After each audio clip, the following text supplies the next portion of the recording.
Hola todos, how we doing today? This is our final video session. Cheers to that or something. This is water, relax.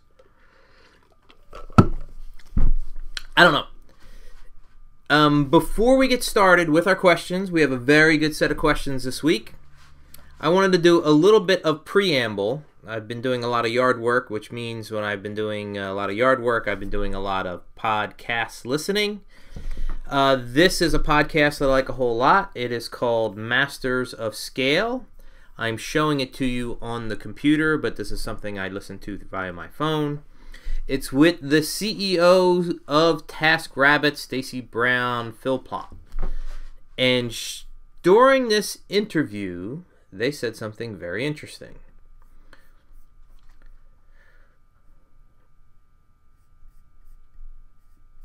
Here we go. So what happened was,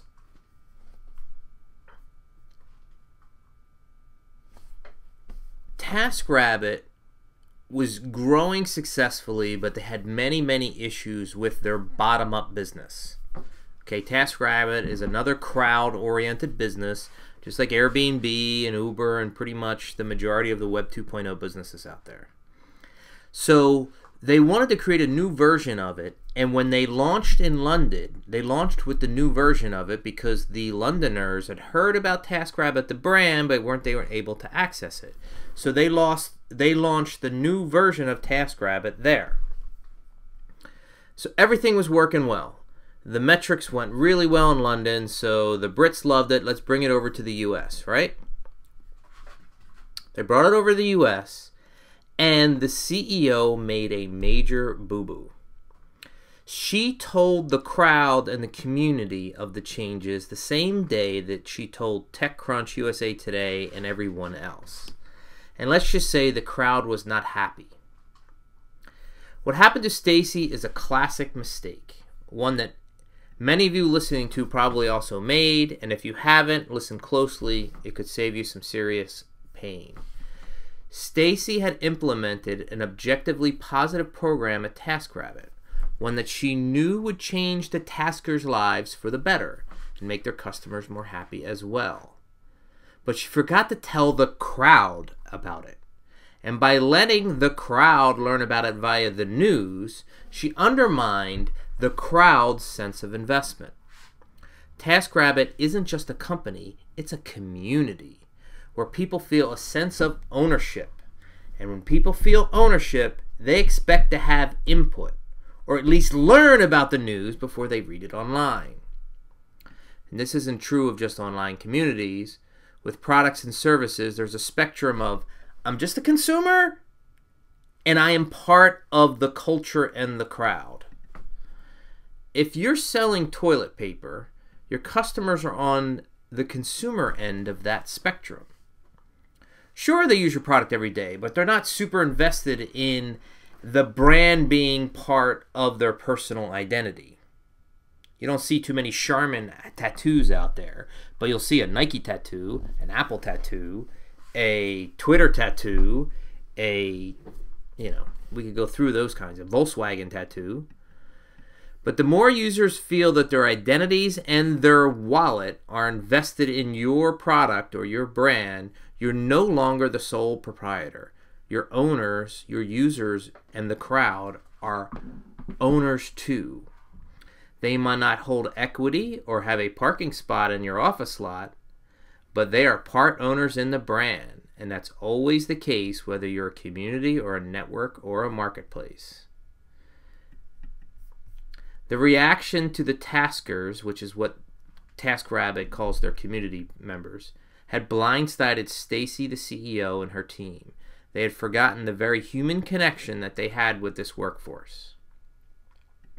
I hope, me reading this to you and taking this time, that you hear echoes of many things that we've talked about this semester. We have bottom up, we have Web 2.0, we have the crowd, we have branding, and we have a whole bunch of other good stuff. We have a leadership thing here. They made a top-down kind of decision with a bottom-up I thought that was really good. If you get a chance, especially after the semester is over, you got one more week, right? I love this podcast, Masters of Scale. It's really, really good. Alrighty. So we're here at the end. And I almost feel like we are coming full circle. See, we started the semester with market, not marketing, market orientation.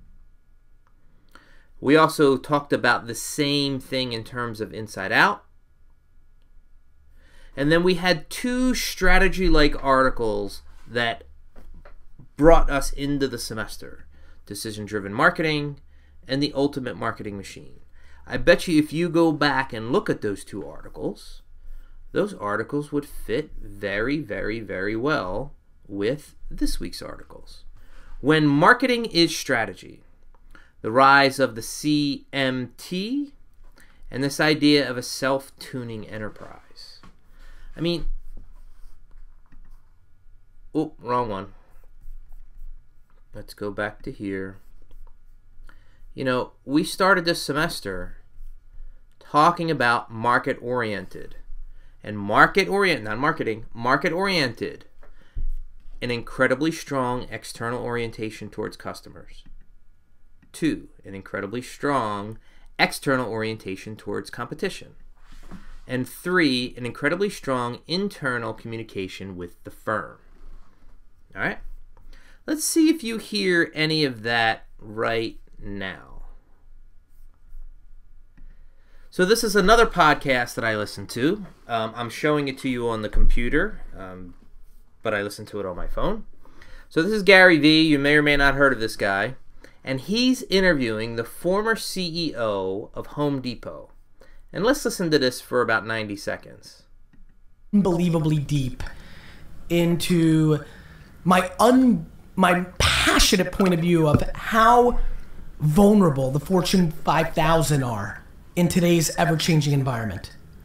You know, what do you believe at this moment is the biggest mistake senior executives, C-suite, or the influencers of the C-suite of Fortune 500 companies are? When I say that, what pops to mind first? The first thing that pops to mind is that great organizations, I believe, great organizations become great organizations because they're focused on their customer and they are the best at answering a particular customer problem, solving a So what does that sound like, folks?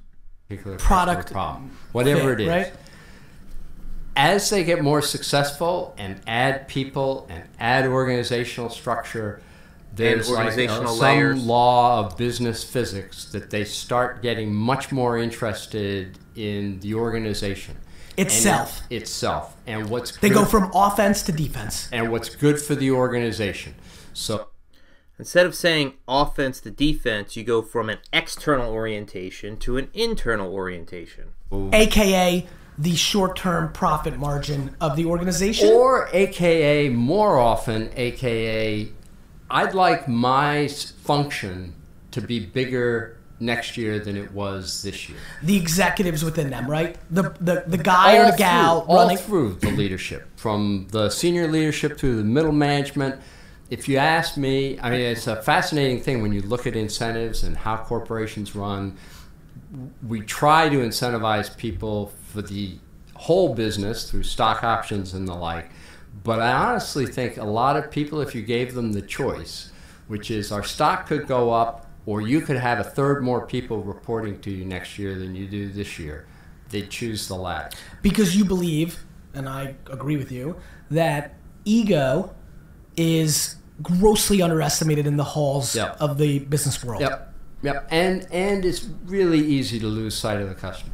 It's just so easy to get absorbed in your own problems rather than your customers' problems. And you see it every day in businesses. And it's why, innovative new companies steal a march. And they win. Because they come in religious about the problem of the moment. Exactly. Andy, give us the first question. I hope what you heard there is another version of this. When I was mowing my lawn or weeding, playing around outside, and I'm listening to this, This is what I'm hearing. I'm hearing firms who are not market oriented. And as they get bigger and as they get more inward oriented, they get more silo oriented and they start protecting turf more.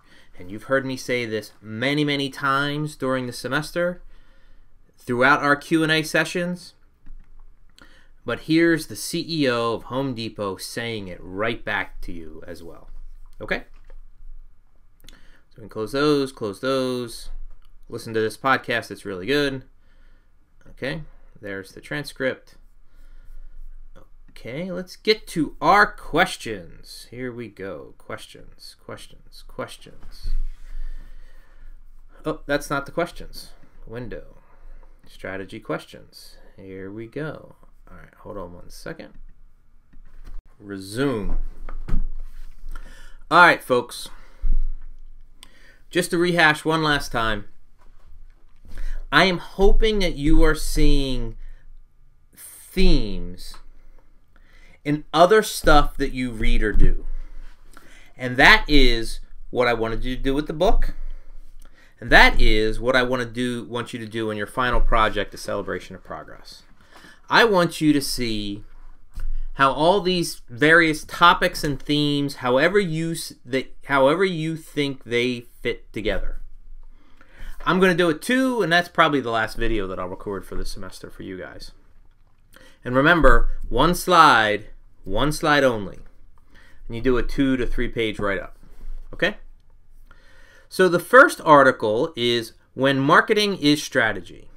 Now, just like I said when we did the first module, it really shouldn't be when marketing is strategy. It should be when market orientation is strategy. This is another example where the marketing department thinks they're the coolest people in the whole world and the marketing silo should take over all other silos. I think that narrative is whack. All right? I think the entire firm should be externally oriented and the entire firm should be market oriented. Not marketing, market. Now, I rarely do this, but I did this in this case where I included some takeaways before getting to the questions. Because in this article, When Marketing is Strategy, they're talking about a downstream world and an upstream world. Okay?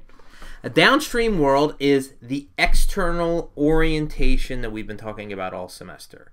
The upstream world is the internal orientation that we've been talking about all semester.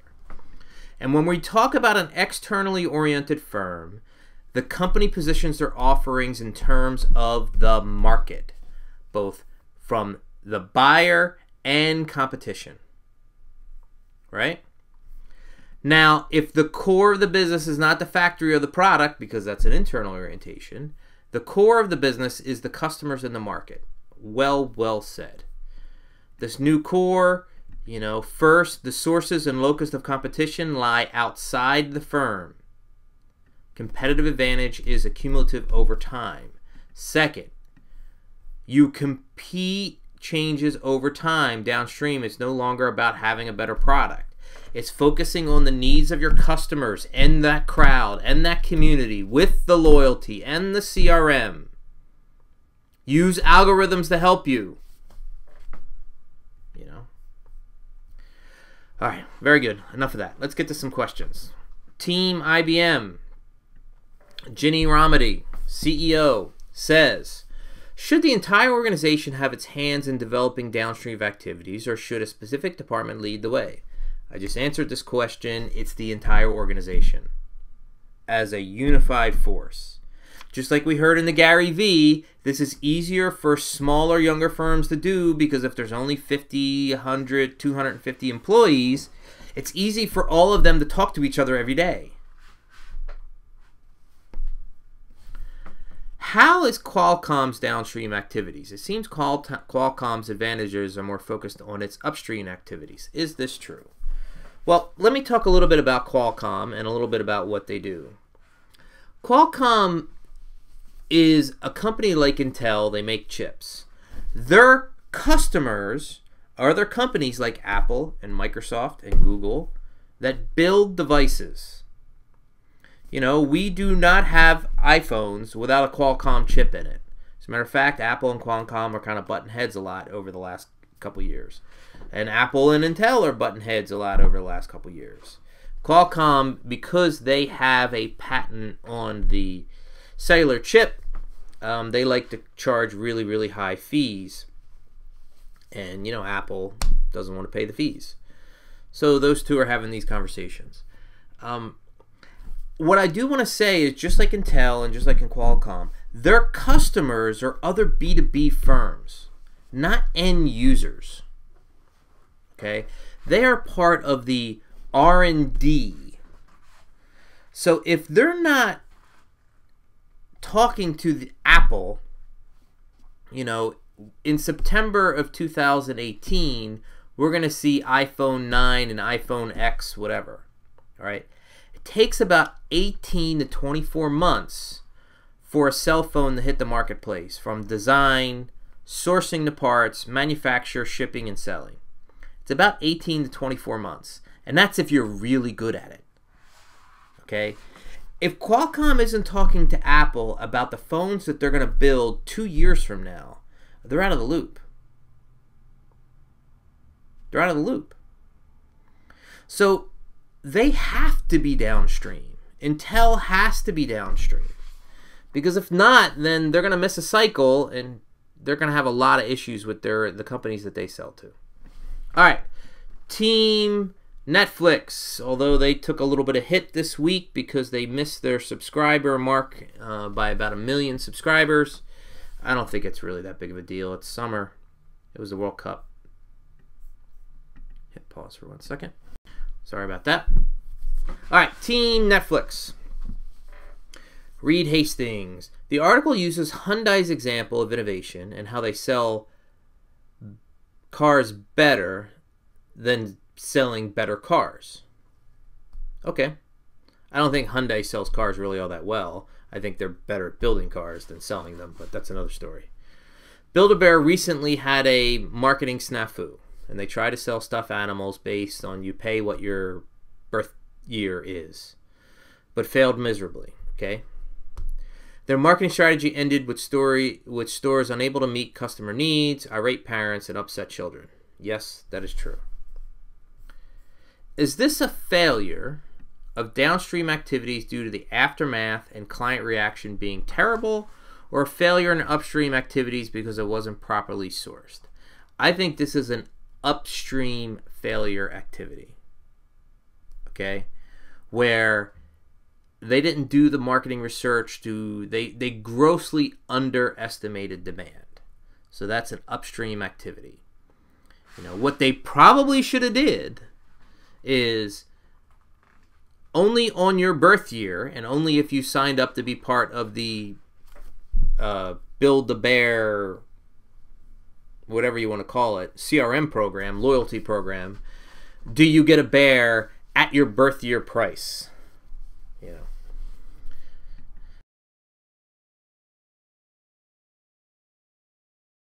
know. Which is probably when they did it, why they did it in the middle of the summer. Guess what?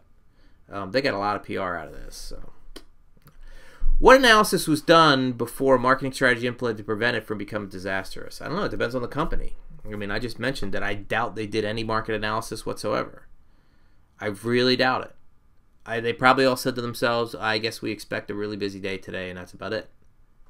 I mean, they did not expect lines out the wazoo. The article states that packaging and marketing of your products is different and is an easy way to avoid competitors. Well, I think it's an easy way to differentiate yourself from competitors. You can't avoid them. You're being sold in the same stores in the same marketplace. For something as straightforward as packaging, it's not simple to set itself one, isn't it? Packaging helps, but it's not just packaging. I mean, if none of you play guitar and you walked into Guitar Center and you just looked at all the packaging and you don't have any background on what's this, that, or chromatic tuners and humbucking pickups versus single coil and coil split switches and 5-way versus 2-way, and, you know, the packaging's not going to be enough. Why are more brands not utilizing this, in my mind, as a simple technique? For example, the article references yogurts. Isn't there another way to package yogurts where it's unique and also portable and says that on the shelf? Yeah, it's the flips. Okay, I think we're good there. Can you elaborate on Kodak's failure to steer customer purchase criteria? How is this not chiefly an upstream product innovation development problem? Because Kodak developed all the technologies first. Kodak had digital cameras before anyone else did. They saw it. And internal politics killed it. General Motors developed a very, very good electric car in 1992, 3, and 4. 2 decades before the Tesla even showed up. 2 decades! 2 decades! An internal political pressure at General Motors killed that car, the EV1.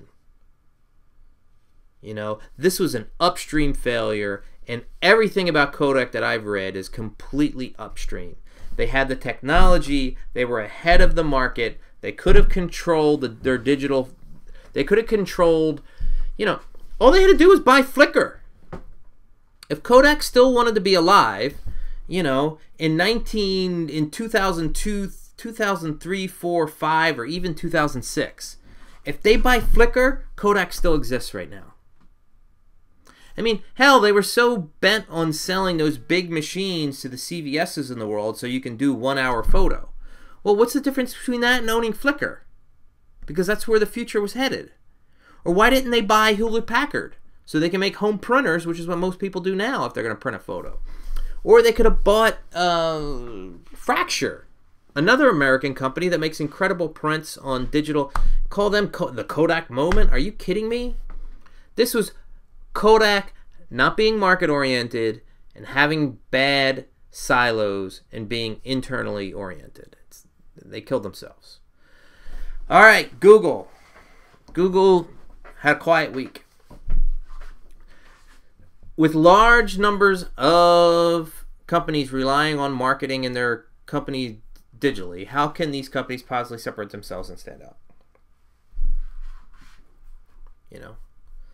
So, I personally believe, how do you have that one number? How do you have lock-in? How do you have the CRM? I mean, we mentioned it earlier up here when we were talking about Hyundai. You know, if you have more of a community as opposed to just doing marketing, that's how you separate and stand out. If you have identity, if you have branding, if you have CRM, if you have, go through the modules. We started off with market orientation. And then from market orientation, we did the SAT loyalty CRM chain. And then we did branding and experience. And then from there, we talked about a leadership model that you went there. And then we did Internet of Things and algorithms. And then from there, we did co-creation of value in the crowd.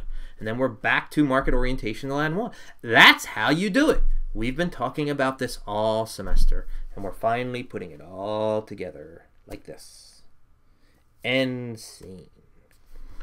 When the customer is happy, shouldn't there be more of a focus on creating better employees in order to boost performance? Sure.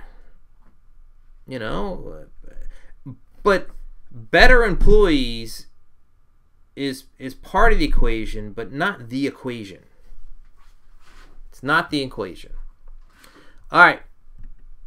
Team Apple, Team Cook. Speaking of Team Apple, Team Cook, a week from today is Apple's earnings call. It's usually their smallest quarter of the year.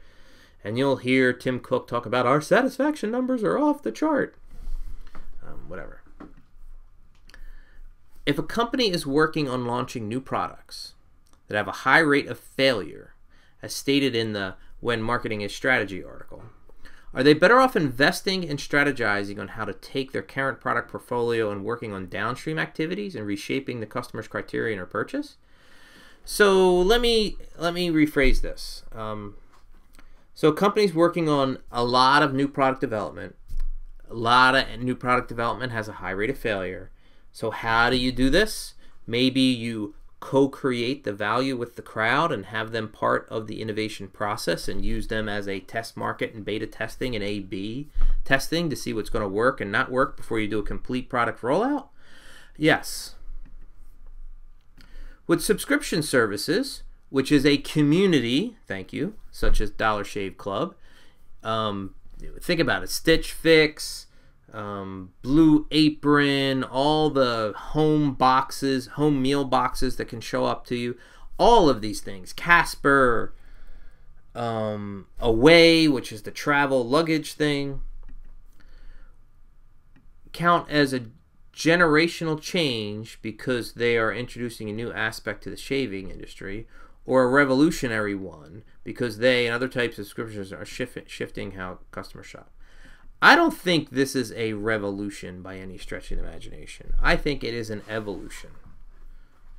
You know, I think we have enough people who grew up buying on Amazon that the majority of their purchasing life, think about millennials, it's their entire purchasing life, and think about Gen X, it's a good chunk of their life. We're perfectly comfortable with buying online. If we're perfectly comfortable with buying online, why do I have to buy Gillette at CVS or Target or Walmart? Why don't I just sign up, manage this thing with an app, and it just arrives and I'm done? I'm not wasting any of my time going to a store. There you go. And then Dollar Shave Club has the community, it has the loyalty, it has the revenue stream, and then they have a crowd that they can do marketing research and they can stay ahead of, and they can try to keep finding ways to make that crowd happy. Or the crowd is so happy that they're part of the crowd that they tell you what would make them happy. All right, Team Amazon, which it was announced yesterday that Jeff Bezos is now the richest man in the history of all civilization. It's not enough to be the richest man on Forbes' list. He's wealthier than any other man in the history of the world. Kind of bananas. Which industries is Epstein activity more prevalent? There is a number of questions like this. I'll answer it here and then I won't have to repeat it. Companies that can be more internally oriented, right, which is what we're talking about with upstream, they tend to have some kind of, in terms of Michael Porter's 5 forces, they have some kind of protection. Meaning, okay, they either have a government contract or there's some kind of legal protection to them, or there's some kind of regulatory hurdles and protection for them. So it's easy for me to think about healthcare. Okay, healthcare industries are significantly more upstream, therefore inefficient and expensive, because they kind of don't have the same competitive and market pressures. Legal, doctors, pharmaceutical, there are some regulatory protections. You know, it's not a complete open market. The education market has some protections related to it. Or it's just really hard to start a new school. Is it important to have a mix of downstream and upstream advantages, or is it only possible to really have one? Oh, of course you can have a mix of both. I mean, as a matter of fact, you could say that Walmart built their business really on upstream advantages. You know, and I'm curious, I don't know if I have the article with me, the latest issue of Business Week, which is somewhere, has Best Buy on the cover, and the whole article is how Best Buy beat Amazon, or is surviving against Amazon because of upstream advantages. It sounds like a fluff piece to me, but I'll look into it before I really confirm that. You know, Walmart really had significant upstream advantages. their supply chain is just absolutely phenomenally amazing, which is how they kept their prices so low, right? The hard part about it is that everybody else's supply chains got better over the past 15, 20 years. And that supply chain upstream advantage is not enough anymore. Especially when you have consumer behavior changing and you have an entire generation of people that do not want to go to a store and blow 10 minutes parking the car and walking into the store. And because the store is so large, takes you 10 or 15 minutes to find what you want and get to a cash register, another 5 to get out, another 5 to get to your car. That takes too long. I can open up my app, pick something, it shows up the next day or the day after that, and I'm fine. Can you give an example of a general market change? Okay. This is a digital class, so we can talk about the shift to the internet and online buying. That's a general market change. We can talk about the shift of, food was only, for a very long time, food was only about going to the supermarket. There were very few restaurants out there and very few national chain restaurants, 30, 40 years ago. And then there were high-end restaurants, but then we got low-end restaurants. And then like 20 years ago, we started getting that mid-tier one, like a Panera, which saying, okay, quality food, but not this. But not McDonald's either. These are cultural shifts, general market shifts that an externally downstream oriented firm would see. Or maybe everybody sees them, like I said before, but they don't have the ability to internally make any changes. How could a company balance its own? God, we were just talking about Kodak. Kodak was looking at all those general market shifts and ignored them. How should a company balance its downstream efforts with upstream efforts since both have their place? I personally think that you use the downstream information to make upstream changes. That's how a market-oriented firm should think. That's how the CEO of Home Depot on that podcast that I played for you a couple minutes ago thinks.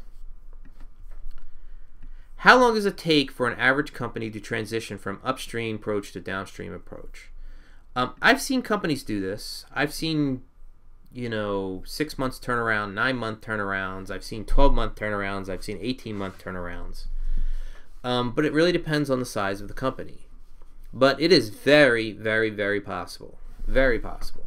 I mean, if you look at the financial meltdown, because of the financial meltdown, we saw companies turn themselves around rather quickly because they had to. We saw 6 and 9-month turnarounds. In your opinion, is it easier to market service-oriented businesses as opposed to product-oriented business in a downstream manner?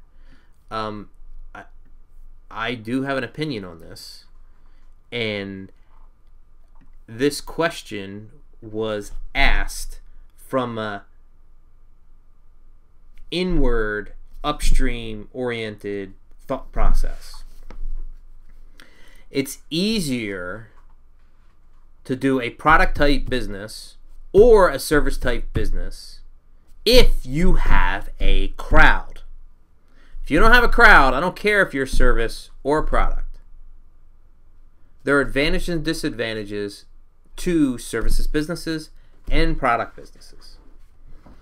But to me, I think about the market, I think about the competition, and I think about my customer base. And that's going to determine whether something's easy or not easy.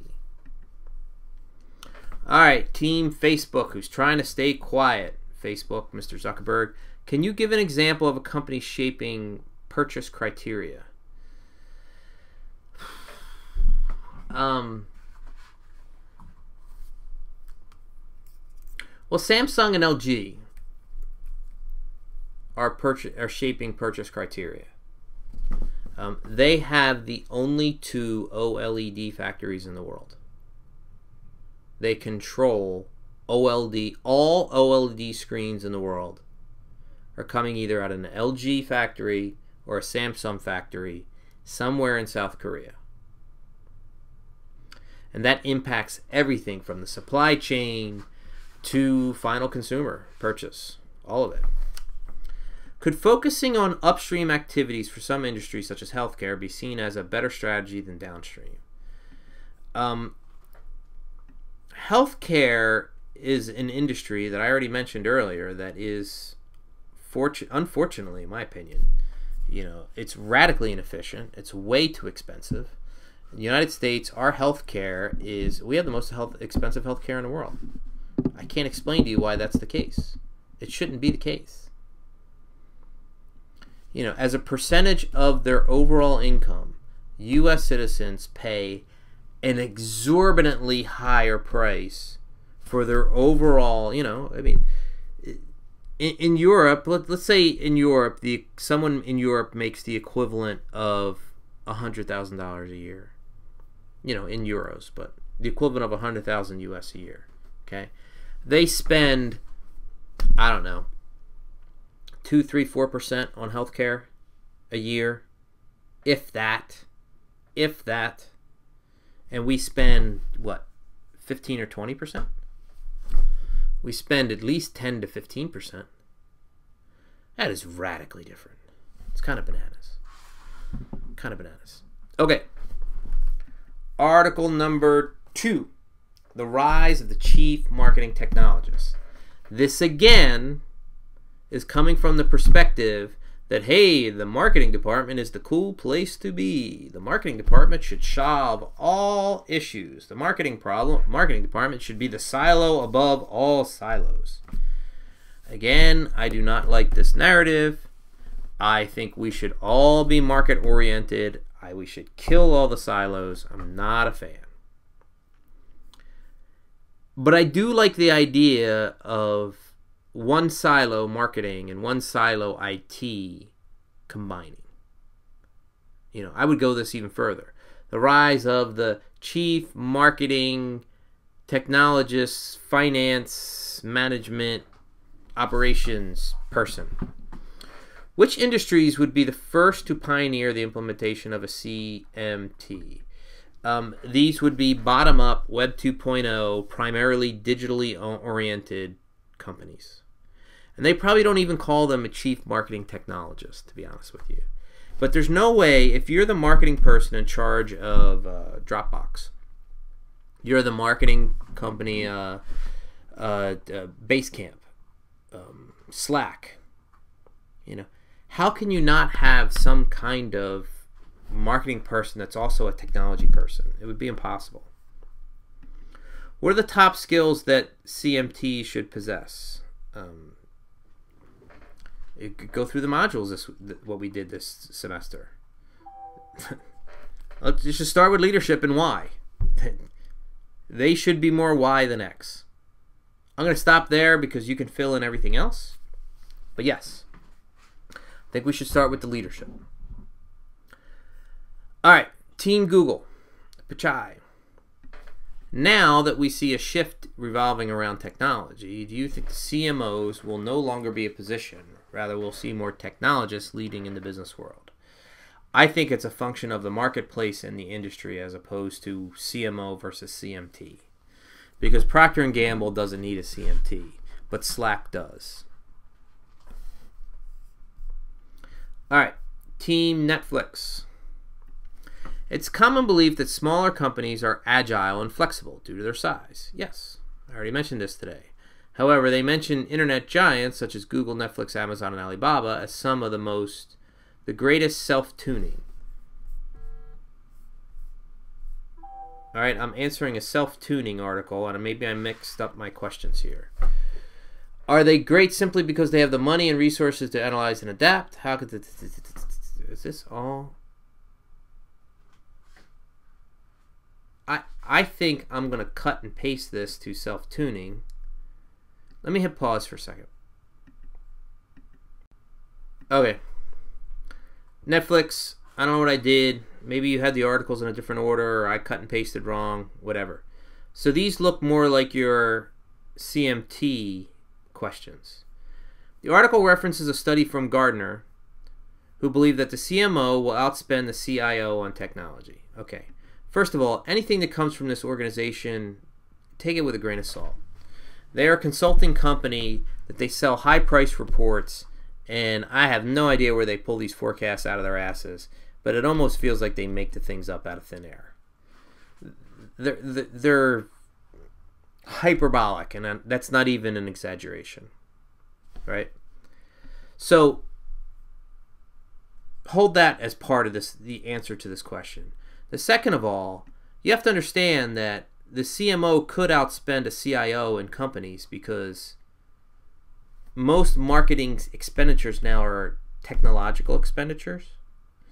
And if you flip the clock back 20 years ago and General Motors spent $2 billion a year on advertising, and let's pretend that they're still spending $2 billion a year that's under the purview of the CMO, well, I bet you of that $2 billion a year, more than half of it is going to be on digital stuff. So that's kind of where my head is at. One, so the answer to this question, hold your breath about anything that comes out of Gartner.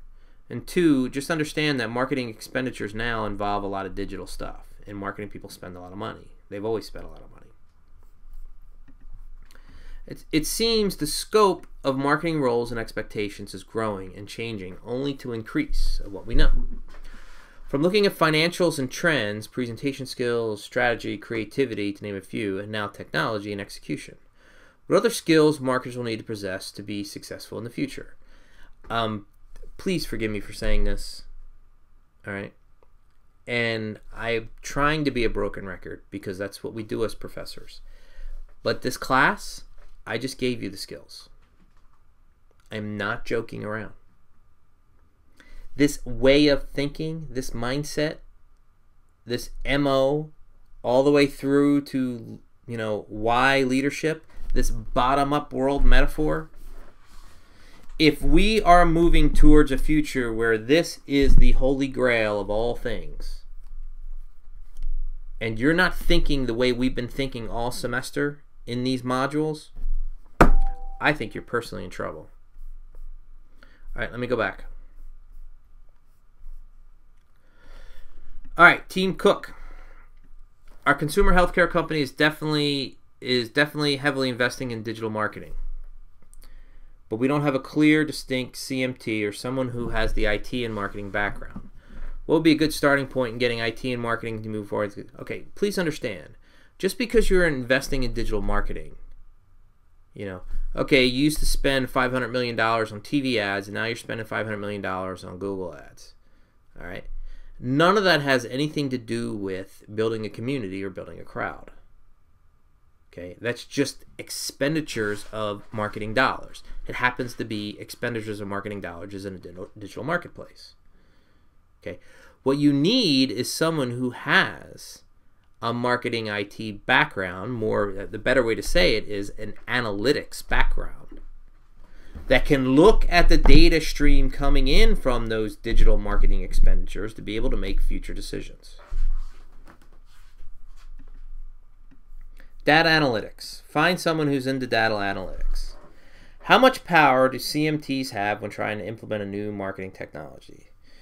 Well, do they need approval from both the CMO or the CIO or just one? Okay.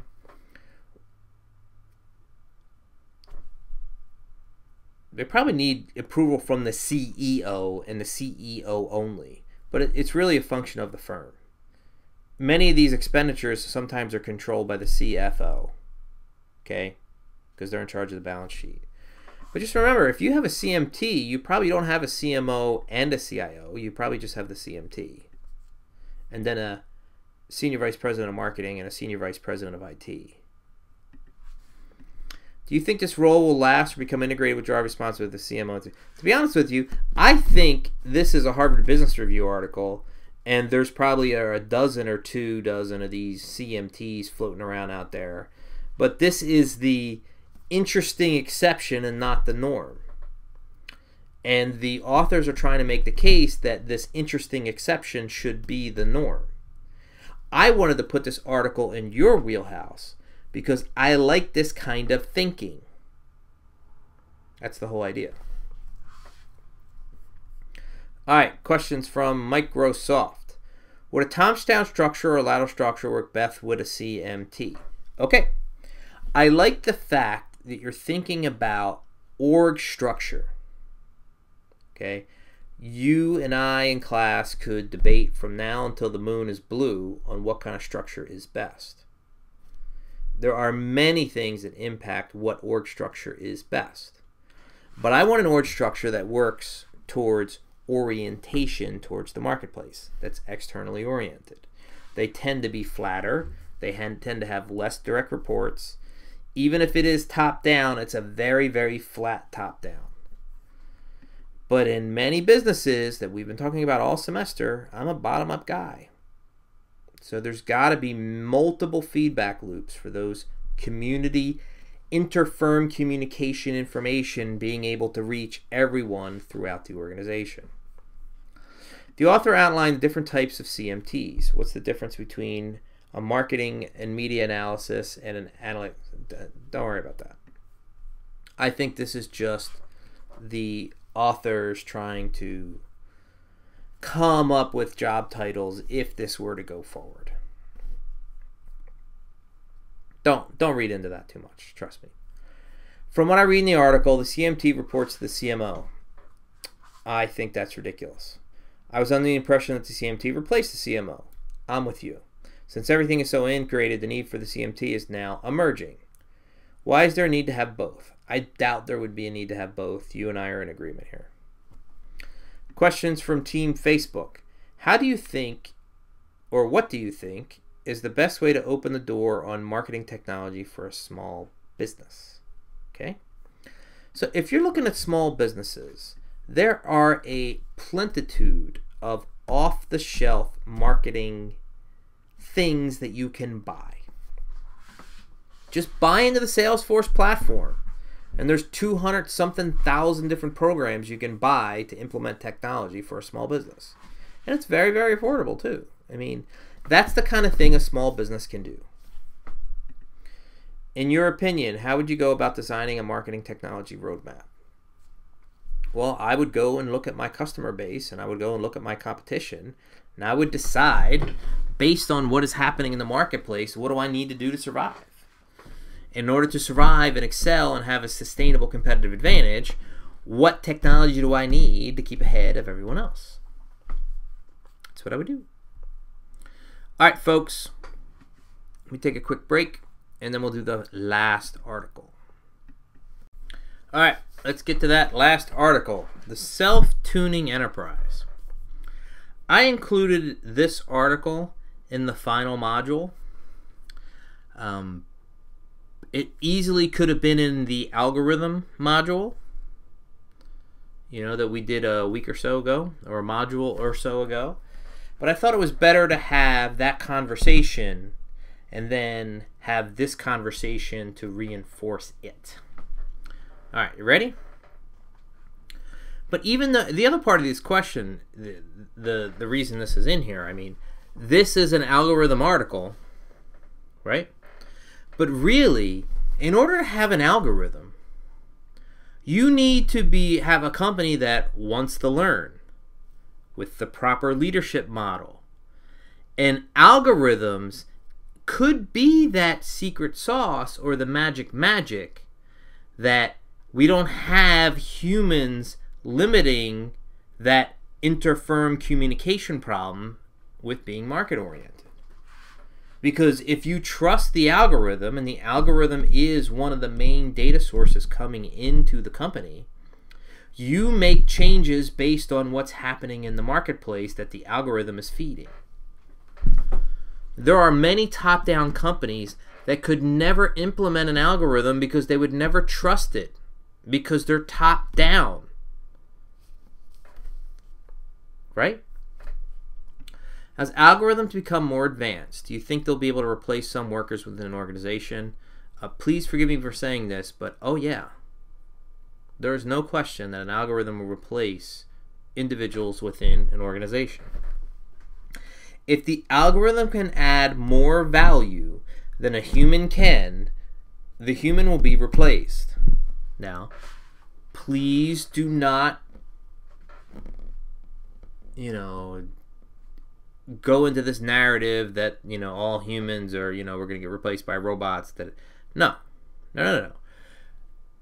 I'd rather you have the algorithm job and helping build the algorithm, which is significantly higher paying and value added, than having one of those jobs that the algorithm can easily replace you. Not just Alibaba. When I was in China, I saw their headquarters. Large corporations such as Tencent. When I was in Shenzhen, I saw Tencent's new and old headquarters. Are adopting a strategy that places multiple bets and let the market pick the winners. Well, okay. I know the article was going here with this, but each product has a separate group. In what company doesn't have the marketplace pick the winners? Now, okay.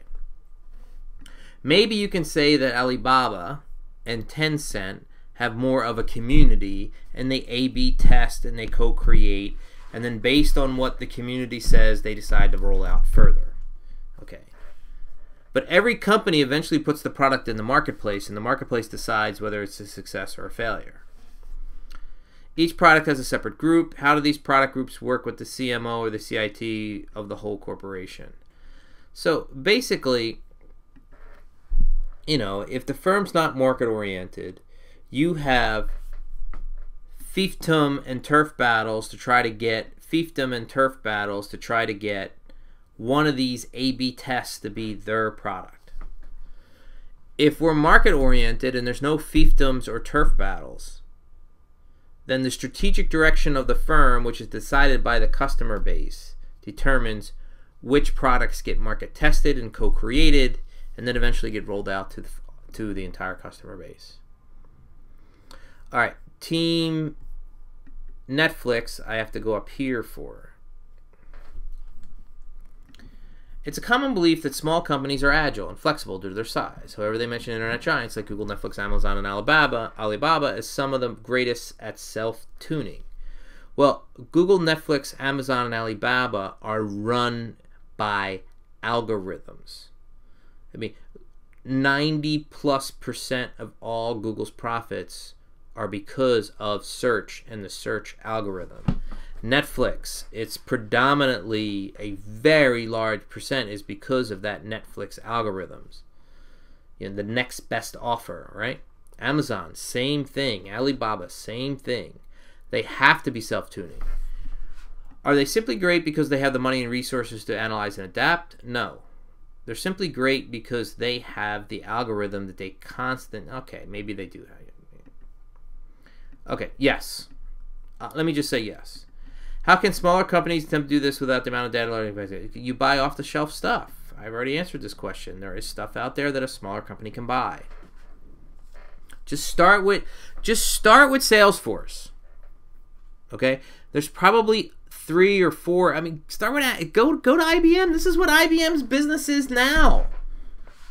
We have Team IBM here. What do you think IBM does? Look at their ads. IBM is trying to get a company to buy $1 million worth of contracts from them so they don't have to start from scratch like Google or Amazon or Netflix. There are many companies that can afford $1 million a year or $500,000 a year contract from IBM. You know, HP with their consulting arm is doing the same thing. The article stated that Alibaba is making multiple approaches to businesses and entities and test and optimize and structure their offerings. Yes, same thing with Amazon. Other than time and money spent to support these business units and getting them up and running, what other costs are associated with this method? Although this seems logical, test 2 things and implement 1, it doesn't seem like the most cost-efficient way for doing business as a whole. Why not? Why not? I mean, look what Procter & Gamble's doing right now. I bet you any amount of money that right now Procter & Gamble is test marketing 150 different products right now. Either from their actually being in the marketplace or they have them in a market research focus group room type scenario. So which is most effective? Developing 2, testing them with a live crowd, or having 2, 3, 4, 5 dozen in your back pocket? And how do you decide which ones you're going to roll out into the marketplace?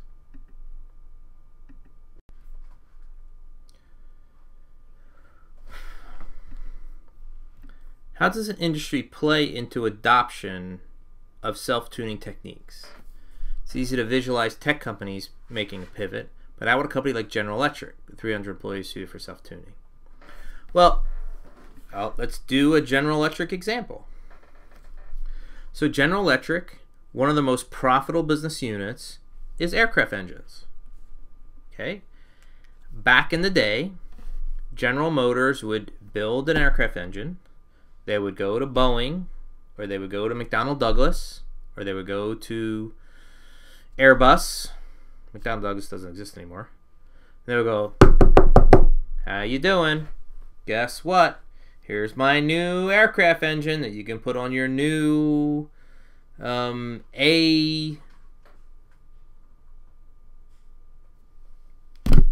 Airbus. I'm trying to think of another. A320. That's like the 737 for Airbus. Okay? Today, the General Electric engines, in an Internet of Things kind of mentality, have a gazillion sensors. And they don't just sell the aircraft engines to Delta or United or American or British Airways. They go, hey, British Airways, I noticed that the route you guys have been taking between Heathrow and Philadelphia, you're flying at 33,000 feet altitude and you're taking this route. If you go up to 35,000 feet because of the atmospheric pressure, you're going to use 3% less fuel each trip. All of a sudden, you have that data stream, that self-tuning data stream, as a value added to keep that relationship with the aircraft company. Right? Right? How's that? Is that a good one? All right. Team Cook. Our consumer healthcare companies definitely have... Oh, wait.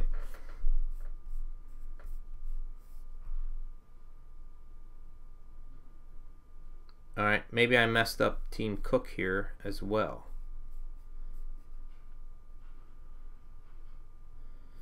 All right. Sorry, I think this sounds like one from the earlier question thing.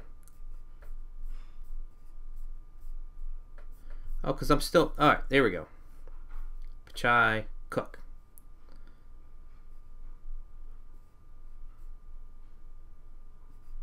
Oh, that's what I did. I'm down here.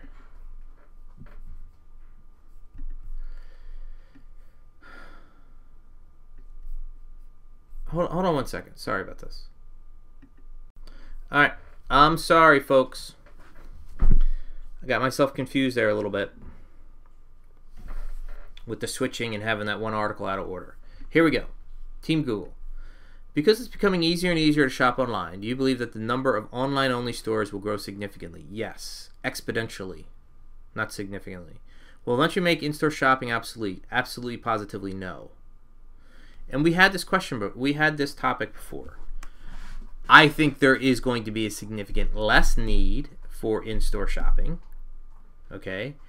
I don't see malls disappearing, but in my area where there used to be 5 major malls, I bet you would be better off with 3 or 2. I mean, do we need that many physical stores? I mean, if they're not serving food like a Dunkin' Donuts or a Starbucks, okay, what if yeah, you know, we had this conversation in terms of Macy's, where Macy's, let's pretend that they have 1,000 stores. In the future, they'll probably only need like 400. You know, you still need a Macy's, but you don't need 1,000 of them. You need 400 of them. And what Macy's should do is they should figure out a way to make up the difference in those 600 stores digitally, as opposed to ceding all those other sales to someone else, such as Amazon. The article reads, the company evaluates potential hires not only in their technical skills, but also on a demonstrated ability to thrive under conditions of rapid change. Will companies slowly start to adapt the way they evaluate personal hires? Will companies have employees that act as scouts and work similarly on scouting in sports and research better hires earlier in their careers? Okay. I almost think that this is two different types of questions. But, you know, this is already happening. I'm a college professor. You should see within my LinkedIn the number of headhunters that are in my LinkedIn because they want my students. I have relationship with companies where my current students are, and they're looking for more students. So,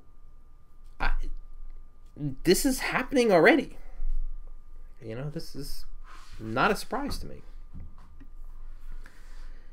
In a traditional company, do executives hesitate to transform their company into a self-tuning enterprise due to losing some of their power and authority, and they have to, and are used to it? I know this wouldn't make a good leader, but would you think some leaders would have a skewed mindset? All right, let me see if I can answer this. In a traditional company, do executives hesitate to transform their company to self-tuning? Yes, they do. In a traditional company, the executives hesitate to transform because they are taking decision-making out of their own hands, therefore losing a power and authority. But what they don't understand is they'll gain more power authority if they make better decisions based on information that are self-tuned algorithm. It seems counterintuitive, but could you gain more power by giving up decision making? The answer is yes. I just told you that Jeff Bezos is the richest man in history. He's got one of the best algorithms going. There are very few companies that are more self-tuning than Amazon. So, do I have to say anything else there? All right, speaking of the richest dude on the planet, the need for experimentation is very, very, very apparent. How does a company know how much to experiment? Well, Google does nothing and Facebook does nothing without an experiment. They do not make a decision unless they have data. End of conversation. That is Google's corporate identity. That is Facebook's corporate identity. Amazon does the same thing. So does Netflix. How do they experiment to subsets or they target groups? Do they experiment? Yes. Yes and yes.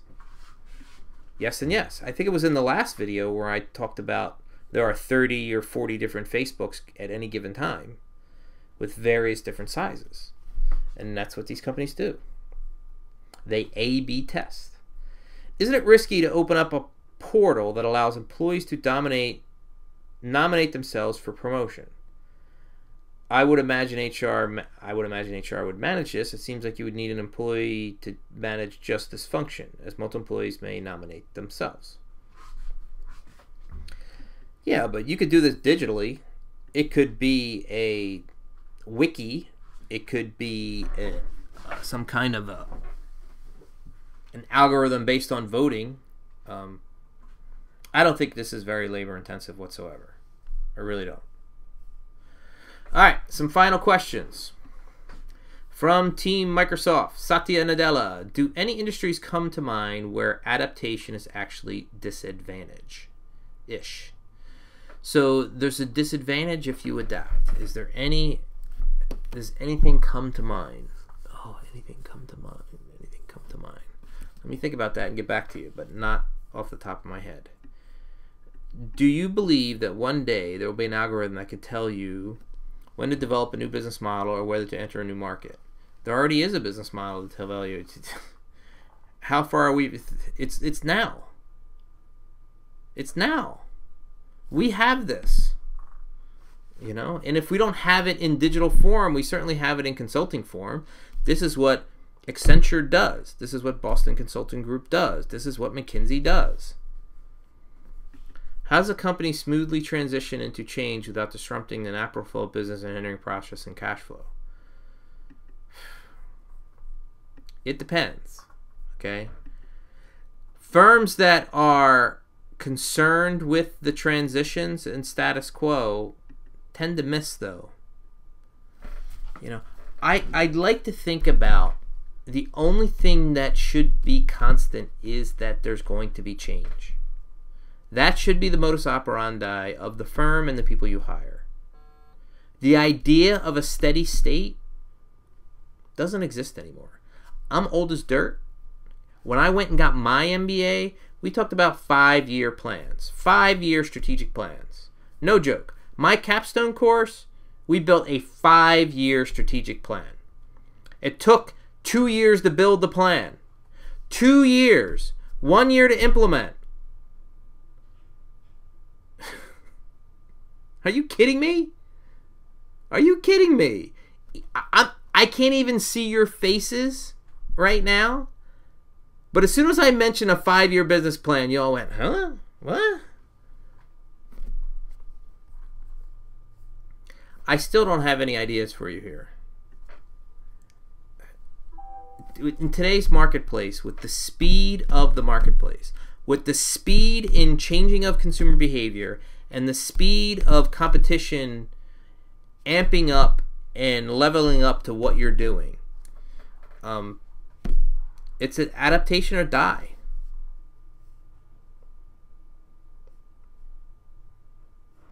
All right, last set of questions. What company in your mind has been intolerant of change, but yet still is maintaining a steady level of success?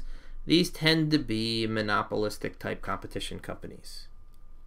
You know, whether they directly have a monopoly, such as the post office. It's a good one, right?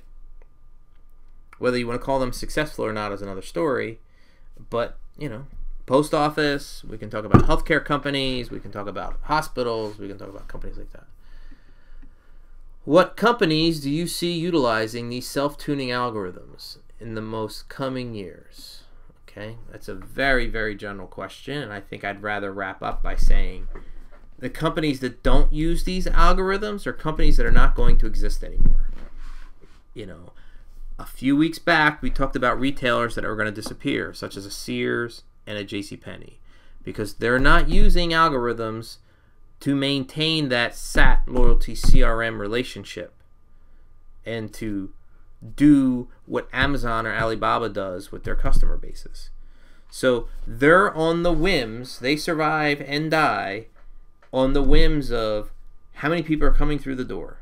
They have no idea who's coming through the door. They have no idea other than to give them massive price coupons and sales to get them through the door and to get them the actual purchase. They don't know who they are. They don't know what their needs are. They're completely disconnected from a customer base. Those companies are not going to survive in a Web 2.0 world where we don't just go shopping because we have to anymore. I thank you for your time. I thank you for your energy. I can't wait to see your celebration of progress reports.